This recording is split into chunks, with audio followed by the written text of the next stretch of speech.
In any organisation with more than one staff member, knowledge management is going to have to involve the transfer of knowledge from person to person. Transfer of knowledge from a supplier, somebody with knowledge or know-how or experience, to a user, somebody who needs that knowledge. Now, the knowledge can be transferred in a number of ways. The two people can get together and talk, or they can communicate by email or by telephone.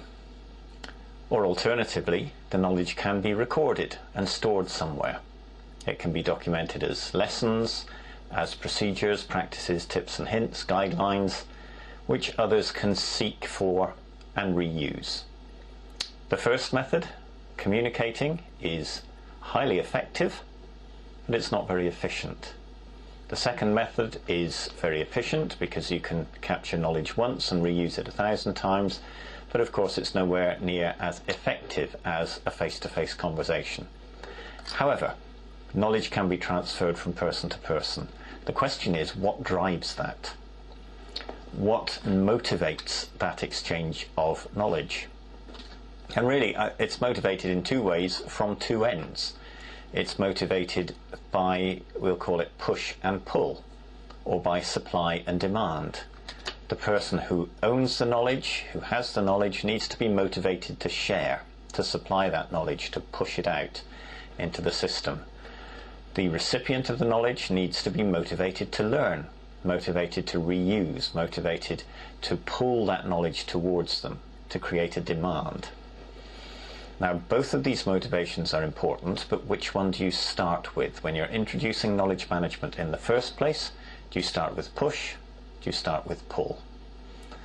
Our experience has been that pull is a far more effective motivator in the early stages of your knowledge management program.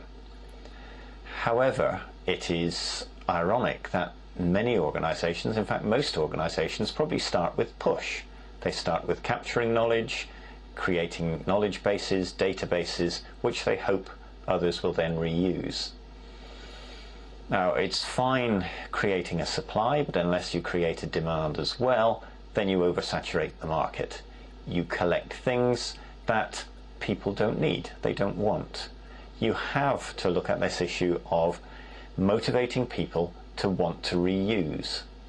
So I feel it's far more effective in the early stages to motivate pull. And that means leaders finding a way to make people or to influence people to want to reuse knowledge.